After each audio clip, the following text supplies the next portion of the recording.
संवैधानिक तंत्र विफल हो चुका है।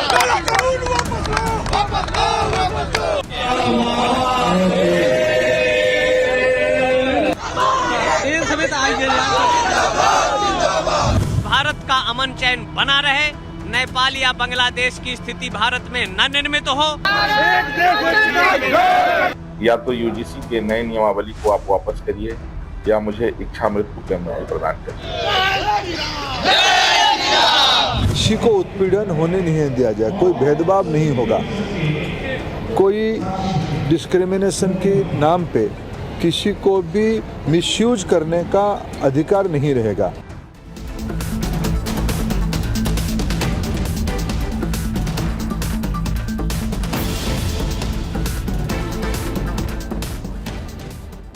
नमस्कार दर्शकों, मैं हूं नाविका कुमार और आप जुड़ रहे हैं मेरे साथ सवाल पब्लिक का शो पर।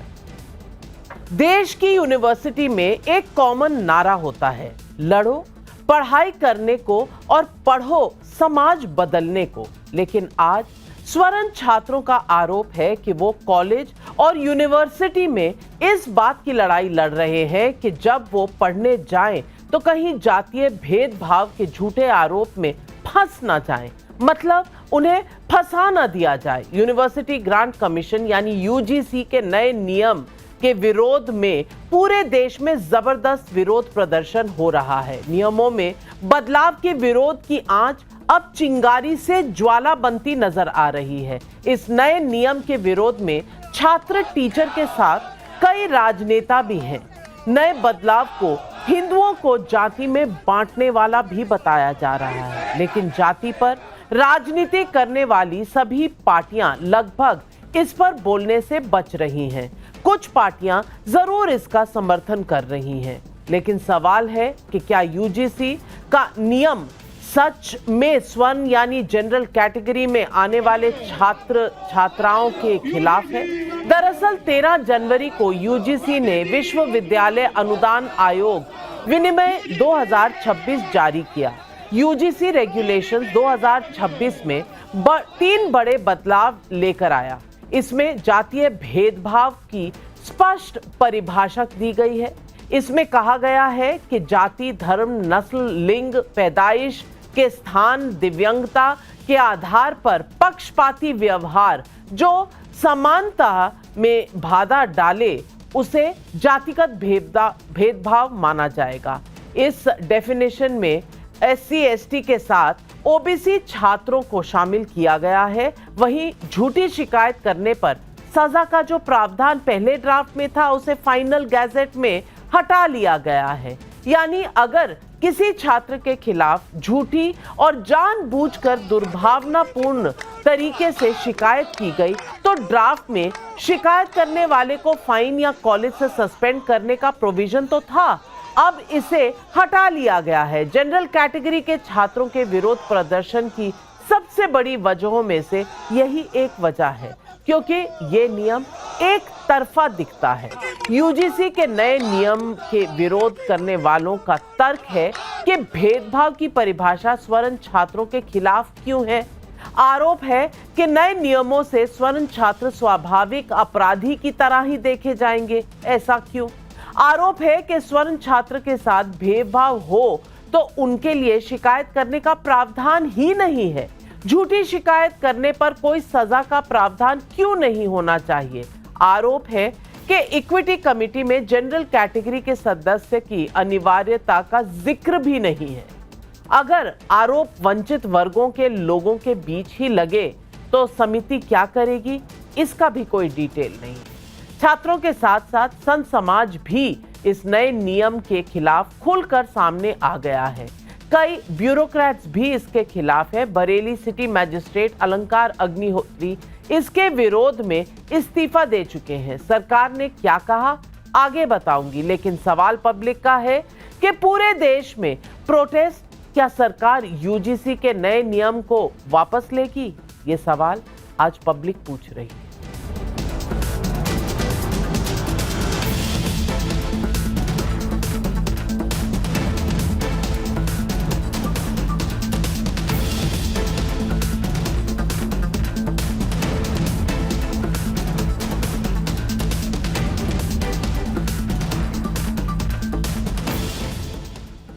दरअसल 17 जनवरी 2016 को हैदराबाद सेंट्रल यूनिवर्सिटी के स्टूडेंट रोहित वेमुला और 22 मई 2019 को महाराष्ट्र में डॉक्टर पायल तड़वी के आत्महत्या कर ली थी। दावा किया गया था कि जातीय उत्पीड़न के चलते उन्होंने सुसाइड कर लिया था। 29 अगस्त 2019 को रोहित और पायल के परिजनों ने सुप्रीम कोर्ट में एक याचिका दाखिल की। जनवरी 2025 में सुप्रीम कोर्ट ने यूजीसी को जातीय भेदभाव की शिकायतों का डेटा इकट्ठा करने को कहा, साथ ही नए नियम बनाने का निर्देश भी दिया, जिसके बाद ही ये नए नियम बनाए गए। नए नियम बन तो गए, लेकिन इसमें कई प्रावधान ऐसे बताए जा रहे हैं कि पूरे देश में विरोध प्रदर्शन होने लगा है। छात्रों के अलावा कई सामाजिक संगठन भी यूजीसी के विरोध में सड़कों पर उतर आए हैं। यूजीसी के नए नियम को जाति के आधार पर बांटने वाला नियम बताया जा रहा है। हालांकि मोदी सरकार दावा कर रही है कि सब कुछ सुप्रीम कोर्ट की निगरानी में हुआ है। सुनिए शिक्षा मंत्री धर्मेंद्र प्रधान का ये बयान। एक बात तो बहुत विनम्रता से आश्वस्त करना चाहता हूँ, किसी को उत्पीड़न होने नहीं दिया जाए, कोई भेदभाव नहीं होगा, कोई डिस्क्रिमिनेशन के नाम पे किसी को भी मिसयूज करने का अधिकार नहीं रहेगा। इसमें यूजीसी हो, भारत सरकार हो या राज्य सरकार हो, इसकी दायित्व रहेगी। मैं आश्वस्त करता हूँ, उसको जो व्यवस्था हुई है भारत की, कुछ भी व्यवस्था हो संविधान की परिधि के अंदर होगा। और ये जो विषय आई है ये तो सुप्रीम कोर्ट की निगरानी में व्यवस्था है। शिक्षा मंत्री धर्मेंद्र प्रधान भरोसा तो दिला रहे हैं, लेकिन जनरल कैटेगरी के छात्रों का विरोध बता रहा है कि इस नए नियम ने सरकार की मुसीबत बढ़ा दी है। बीजेपी के कोर वोट बैंक में सवर्ण वोटर्स भी शामिल हैं। ऐसे में इनकी नाराजगी का सीधा राजनीतिक नुकसान हो सकता है। फिलहाल बीजेपी के बड़े नेता यूजीसी के नए नियम पर सीधे बोलने से बच रहे हैं। समाजवादी पार्टी जो पिछले कुछ समय से यूपी में ब्राह्मण पॉलिटिक्स पर खूब बोल रही थी, यूजीसी के नए नियम पर चुप हो गई है। हालांकि बीजेपी सांसद मनन मिश्रा अपनी ही सरकार के बनाए इस नियम पर सवाल उठा रहे हैं, तो कांग्रेस के कुछ पुराने नेता भी मोदी सरकार को घेर रहे हैं। ये सरकार चाहती ही नहीं है कि देश के बच्चे शिक्षा के अंदर आगे बढ़े। संस्थाओं पे पाबंदी लगाई जाएगी, उनके फंडिंग रोके जाएंगे, रिश्वत ली जाएगी।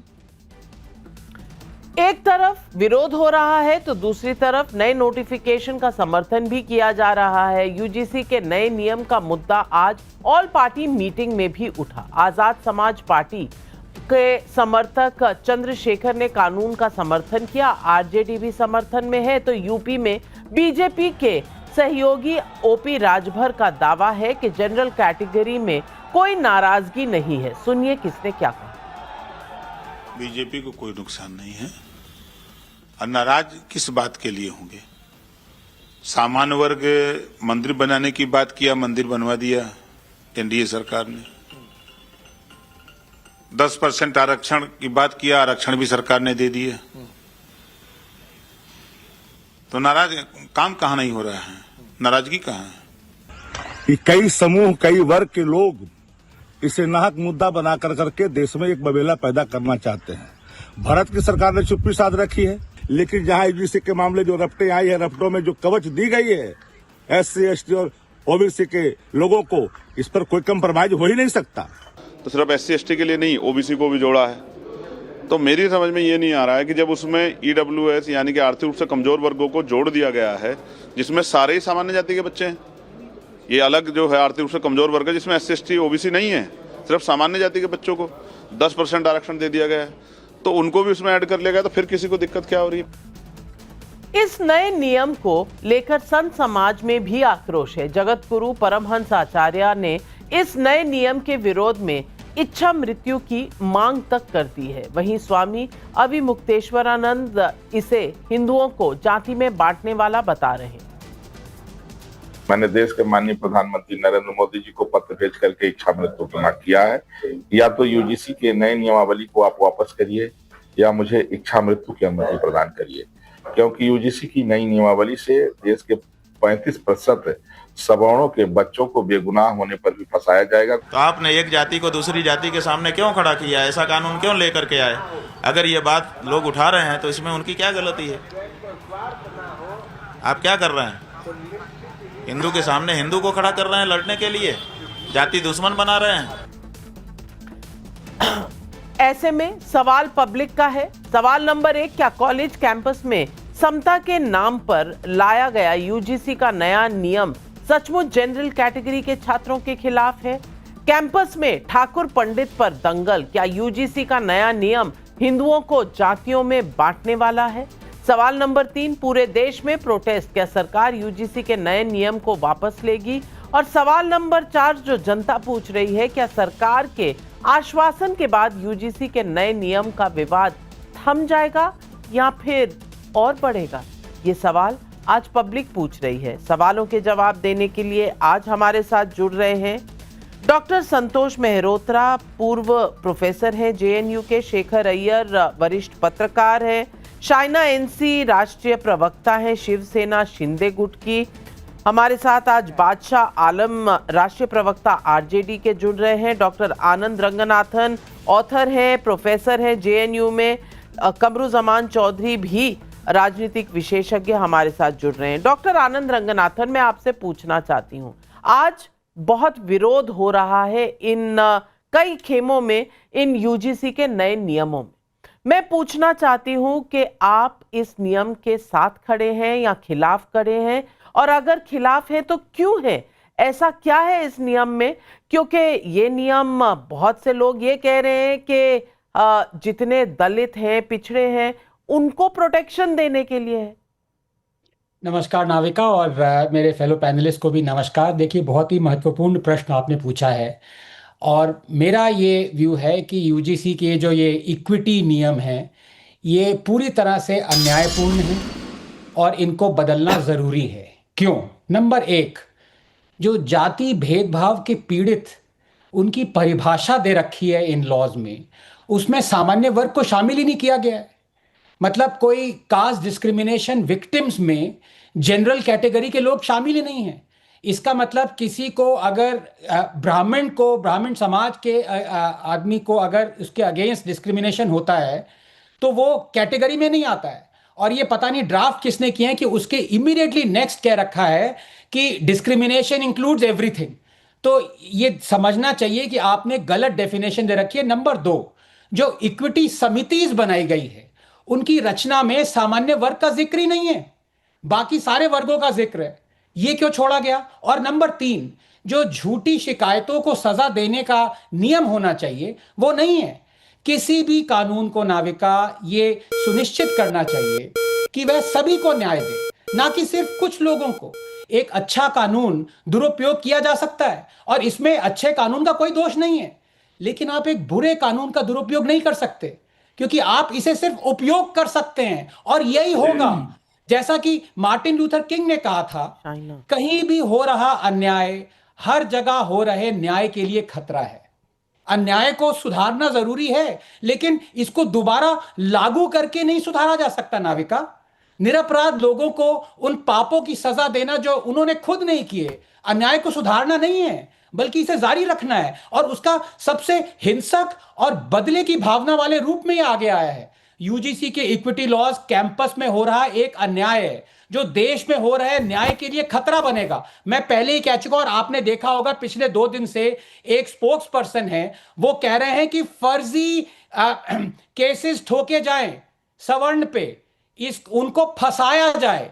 ये आगे जाके होगा। और जो मिनिस्टर जी कह रहे हैं कि कोई इनको मिसयूज नहीं करेगा, मैं मानता हूं वो ठीक कह रहे हैं, क्योंकि जैसे मैंने कहा, only a good law can be misused, bad law will be used and people are going to use it. बहुत सही कह रहे हैं, और हम बचपन से यही पढ़ते रहे हैं कि कानून की आंखों में हम सब बराबर हैं। तो ये नया कानून क्यों, और इस नए कानून में एक बड़े वर्ग को बाहर क्यों रखा गया है, ये सबसे बड़ा सवाल है। और जो बात आनंद रंगनाथन कह रहे हैं, उसकी तरफ, जिसकी तरफ वो इशारा करें, कह रही है कि ये जनरल कैटेगरी और सवर्ण वर्ग के लोगों को फंसाया जाना चाहिए।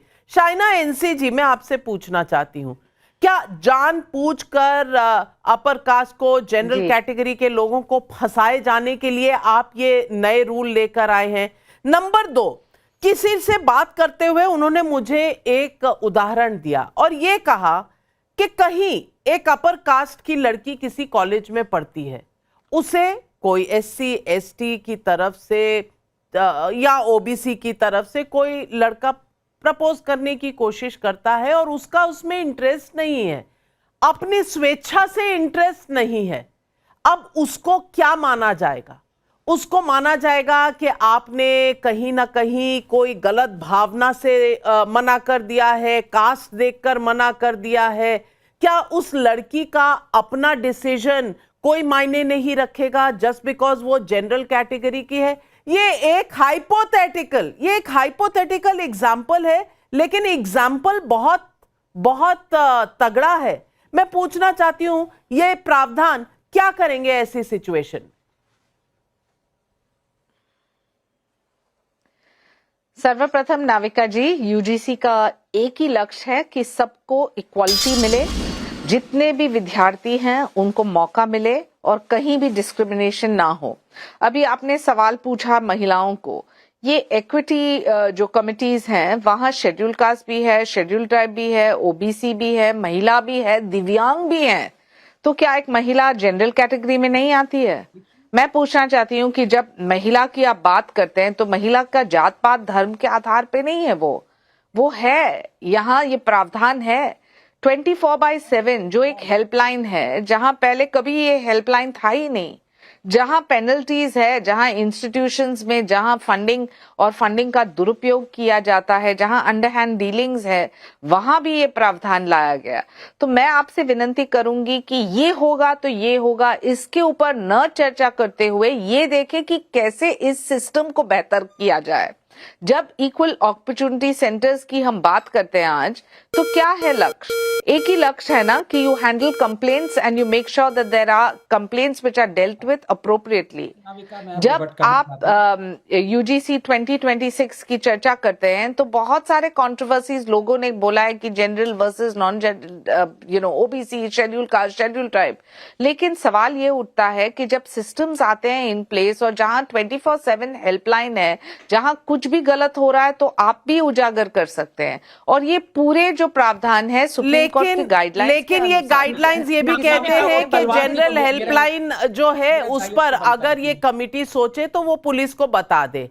वो तो UGC चेयरमैन को भी बाद में कंप्लेंट भेजेंगे, पहले पुलिस को बता देंगे। यानी केस तो लग गया, केस लग गया। बचने के तरीके आप ढूंढे आनंद रंगनाथन। क्या ये नियमित तरीके से इक्वालिटी और इक्विटी प्रोवाइड करता है?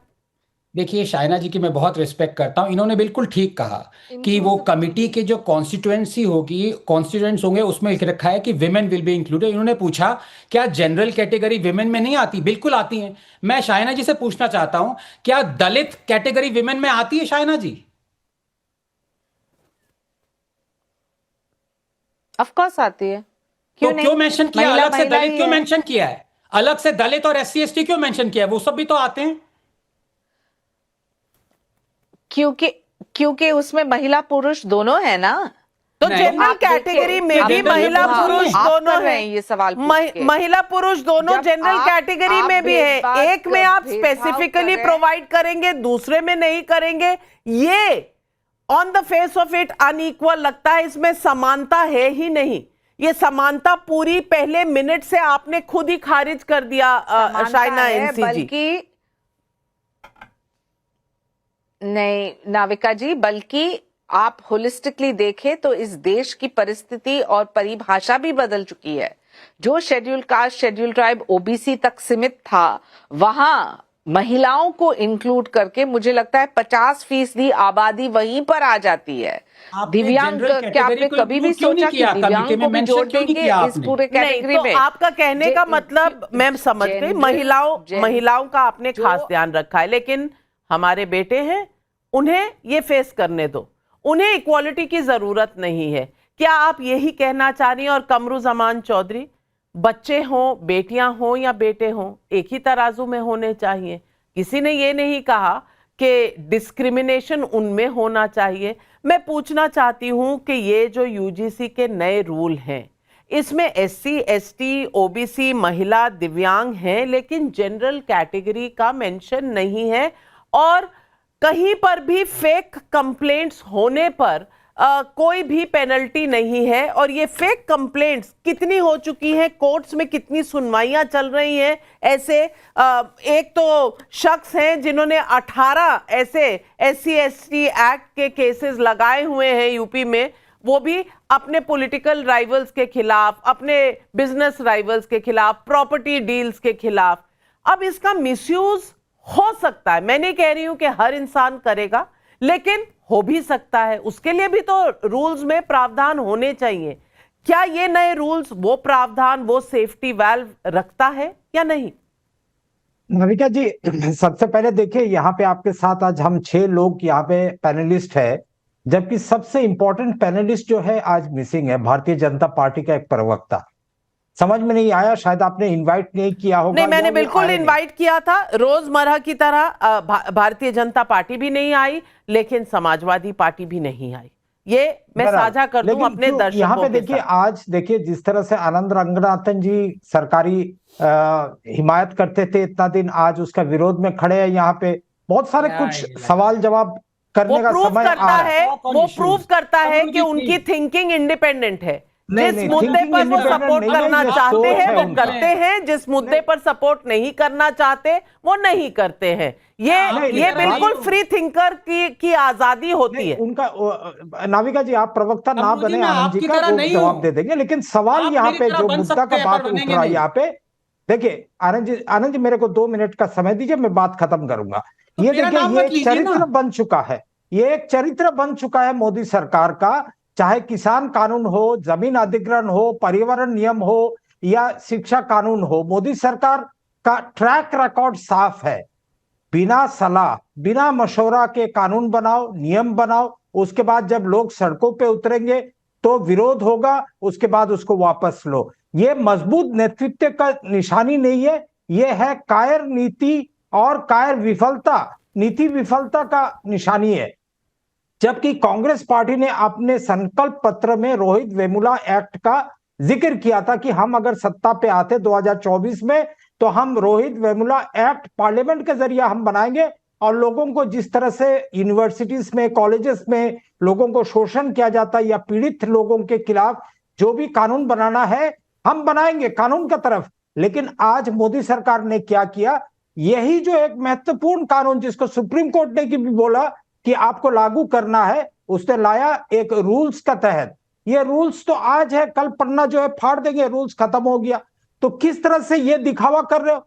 आज आपके पास अगर इंसाफ दिलाने का बात आप करते हो आप तो कह रहे हैं रूल्स आज है कल चले जाएंगे। आज जो रूल्स है उन पर आप कुछ नहीं कह रहे, आपका पॉलिटिकल एजेंडा तो क्लियर है। डॉक्टर मेहरोत्रा, अब मुझे ये बता दीजिए कि ये क्रिटिसिज्म कि आज रूल्स हैं कल फट जाएंगे, ये तो कमरुज़मान चौधरी बता रहे हैं, लेकिन ये नहीं बता रहे कि रूल्स क्या इक्विटी या इक्वालिटी बता रहे हैं या फिर सिर्फ एक सेक्शन को प्रोटेक्ट कर रहे हैं। सवाल तो यही है और प्रोटेस्ट भी इसी बात का है। आप इसे कैसे देखते हैं?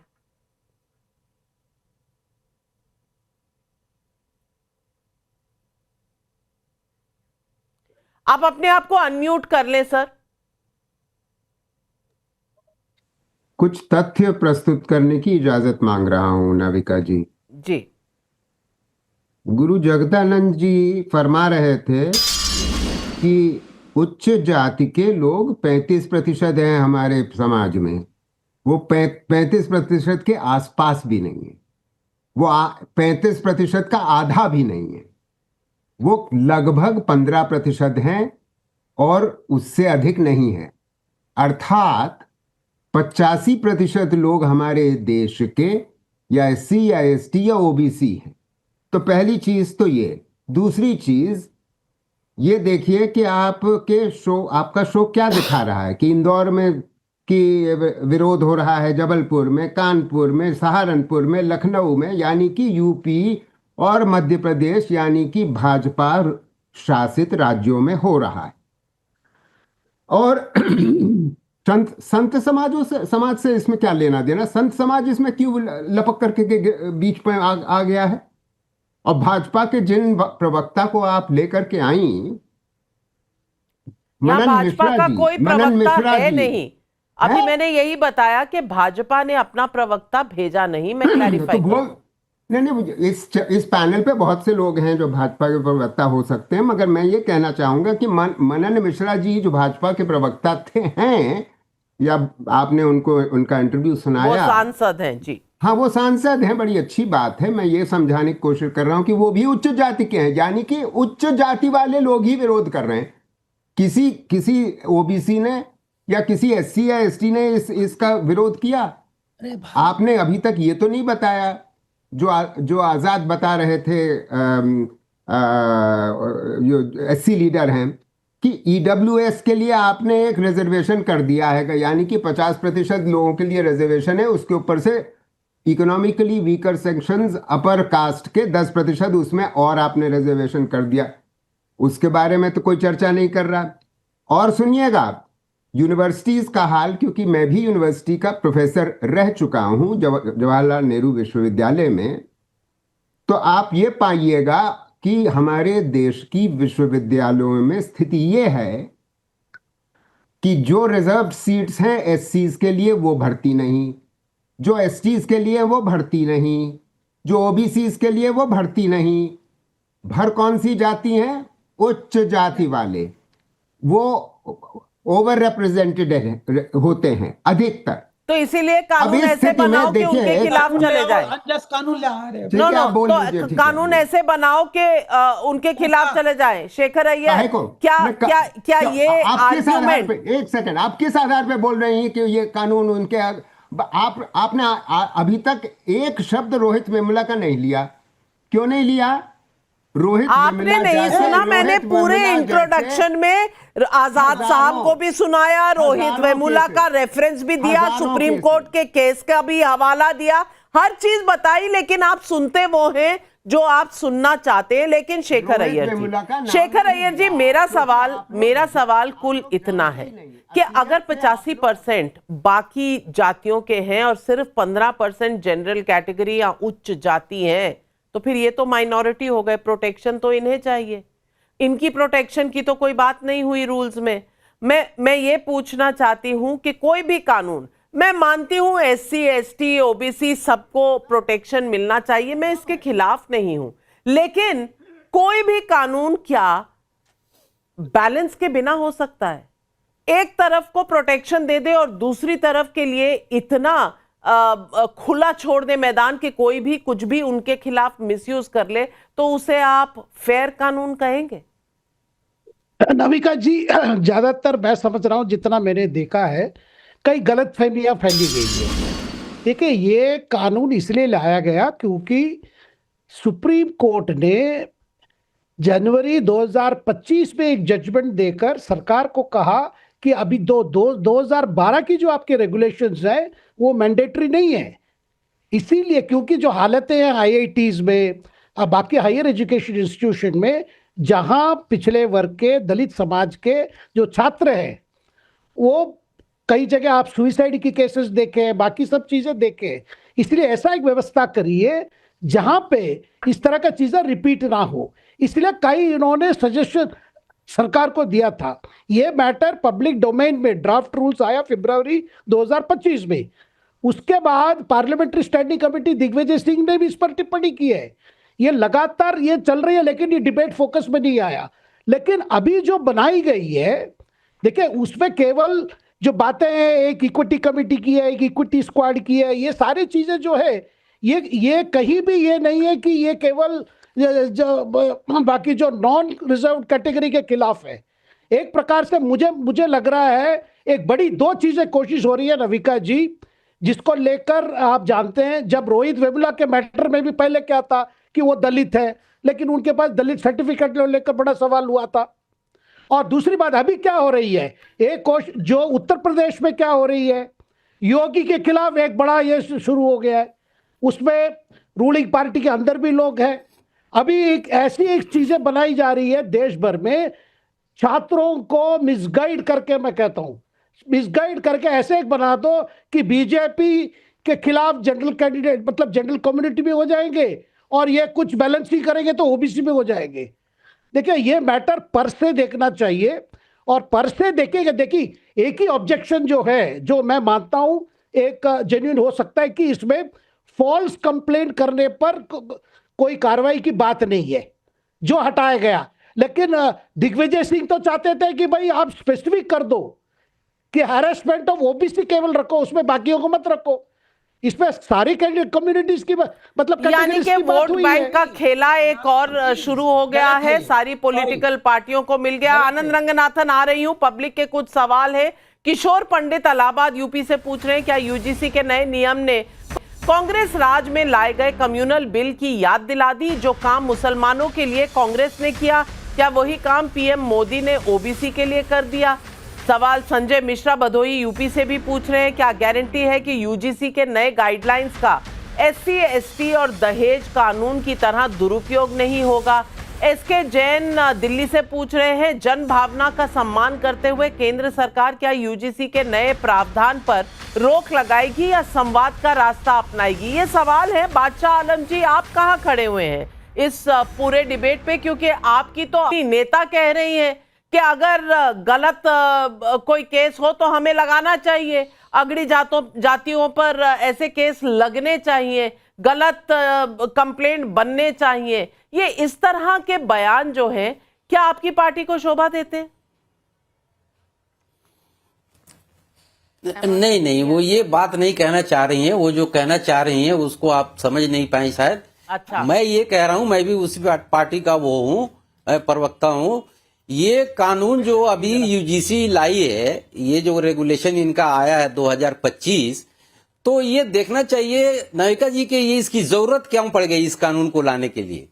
तो जब पहले समाज में कोई बीमारी फैलती है तो उस बीमारी का दवा का इलाज किया जाता है। तो ये कानून जो है दवा बनाई गई, ये तो कड़वी है, लेकिन ये जो है सामाजिक न्याय के लिए और जाति प्रथा को खत्म करने के दिशा में एक ये बहुत ही महत्वपूर्ण कदम है। क्योंकि आज यूनिवर्सिटी, आपने जैसे अपने इंट्रोडक्शन में कहा कि 2020 में सुप्रीम कोर्ट ने यूनिवर्सिटी ग्रांट कमीशन को इंस्ट्रक्शन दिया कि इस तरह के डाटा जो है आप दें। 2025 में ये कानून बनाया गया जो रोहिल 25 में।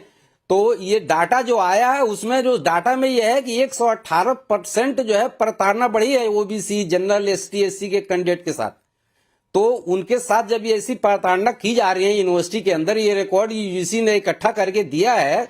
जब उसके ऊपर ये रेगुलेशन आया तो इसमें किसी को डिस्क्रिमिनेट नहीं किया जा रहा है, बल्कि जिनको डिस्क्रिमिनेट किया जा रहा था उससे उनको बचाया जा रहा है। तो ये इस दिशा में अच्छा कदम है सरकार का। ये डेटा बहुत मिसलीडिंग है जो आप बता रहे हैं, क्योंकि केसेस कितने 123 केसेस है आनंद रंगनाथन। 123 केसेस में अब ये 118%, हाँ, यानी कि अगर सारे समूचे यूनिवर्सिटीज, कॉलेज, 50,000 से ज्यादा कॉलेजेस हैं, सबको मिला के देखा जाए तो ये केसेस 0.001% के हैं, लेकिन ग्रोथ 118% दिखा देंगे तो ऐसा लगेगा कि इतनी प्रताड़ना हो रही है।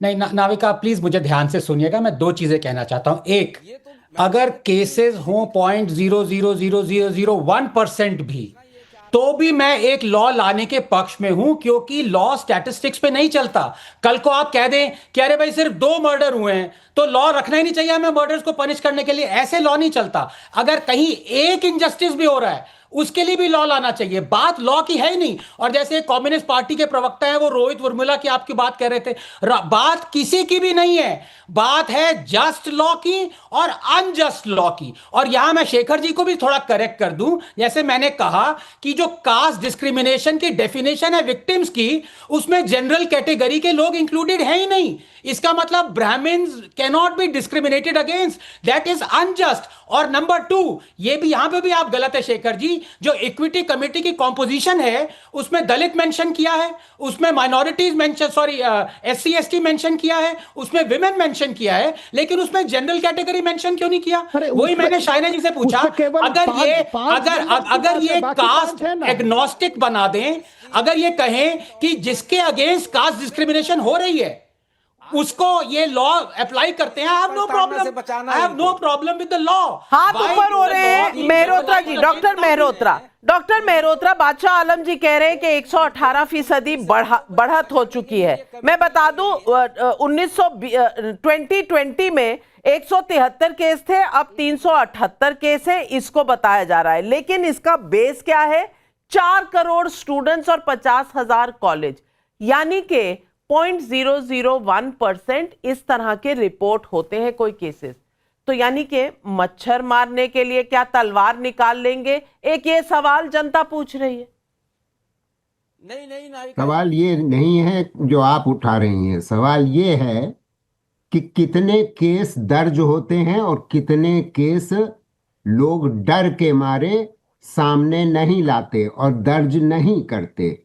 मोटी बात समझने की ये है कि केस दर्ज करने में भी लोग, जो गरीब तबका है, जो पिछड़ा तबका है, जो हमेशा से शोषित रहा है और उस पर अगर अत्याचार होता है तो इसमें कोई दो राय नहीं है कि वो आगे बढ़ के कंप्लेंट करने में हिचकिचाएगा। लेकिन आप कानून ऐसा ले आए तो शेखर अय्यर, आप क्या कहेंगे? ये कम्युनल वायलेंस बिल भी तो आया था यूपीए सरकार के दौरान, और तब स्वर्गीय अरुण जेटली जी ने कहा था कि आपने तो मेजॉरिटी को पहले से ही डैम कर दिया, यानी कि ये तय कर लिया कि जो हिंदू है वो कहीं ना कहीं गलती कर ही रहा है। उसी तरह ये बिल है कि जनरल कैटेगरी कटघरे में ही खड़ी है, उनको अपने बचाव के लिए कोई रिप्रेजेंटेशन की जरूरत है ही नहीं। अज्यूम दैट जनरल कैटेगरी ने कुछ ना कुछ गलत ही किया होगा एससी एसटी के साथ। ये अजम्पशन क्या गलत नहीं है? थोड़ा ज्यादा ही एक एग्जैजरेटेड व्यू है। देखिए, अगर कोई भी कमिटी हो जिसमें जो कंप्लेंट को ना लगे कि मुझे न्याय मिलेगा, इसीलिए ये प्रावधान की भाई उनकी जो 10 मेंबर में 5 मेंबर उस वर्ग के होंगे जहां से कंप्लेंट आएंगे, बाकी तो 5 तो जनरल के ही होंगे, और कौन होंगे? नहीं, कहां लिखा है? अगर आप रूल्स बना रहे हैं, अगर आप रूल्स बना रहे हैं तो शाइना एनसीजी इसका उल्लेख नहीं होना चाहिए। 5 मेंबर आपने डिस्क्राइब किए, बाकी के मेंबर कौन होंगे? उस पर इतना सन्नाटा क्यों? नाविका जी, यहाँ तुलना हम क्या कर रहे हैं? कोई बोल रहे हैं कि मर्डर हो तो केस रजिस्टर होता है या नहीं। ये एजुकेशन है, ये हायर एजुकेशन है, जहां जो कोई भी डिस्क्रिमिनेशन है तो ये 24/7 हेल्पलाइन है। जहां कोई भी आपत्ति है तो रिड्रेशल सिस्टम्स है। जहां कोई भी इंस्टीट्यूशन फ्रॉडुलेंटली पैसा ले रहे हैं तो वहां भी आप ला सकते हैं। आपने सिर्फ एक ये जो इक्विटी कमेटी को ही लेके जनरल नॉन जनरल की बात कर रहे हैं, जहां इतनी बड़ी संख्या की महिला है इस देश में जो चाहती है कि ये मौका मिले। दिव्यांग जिनके पास कहीं हमने ये सोचा भी नहीं था कि उनको इंक्लूड करे, वो भी इंक्लूडेड है। तो ये सब चीजों के ऊपर सोचिए ना। Criminalisation in the college campus, सवाल इस बात का है, क्या जो छात्र छात्राएं हैं पढ़ेंगे या फिर हर वक्त ये सोचेंगे कि अगर किसी से मजाक किया तो ये SC ST केस ना बन जाए? वो अपनी बात जाहिर करेंगे अपने स्कूल से निकलने के बाद, पहली बार इस तरह की आज़ादी महसूस करेंगे, या यही सोचते रहेंगे अरे भाई ये मेरा दोस्त नहीं, ये तो मेरे पे केस कर सकता है? क्या हम दीवारें खड़ी कर रहे हैं? क्या हम किसी को महफूज कर रहे हैं? सवाल इस बात का है। फिलहाल इन रूल्स को देखते हुए हम देख रहे हैं किस तरह से पूरी तरफ एक तरह से विरोध प्रदर्शन जारी है। For more of such videos, do like, share and subscribe to ET Now Swadesh.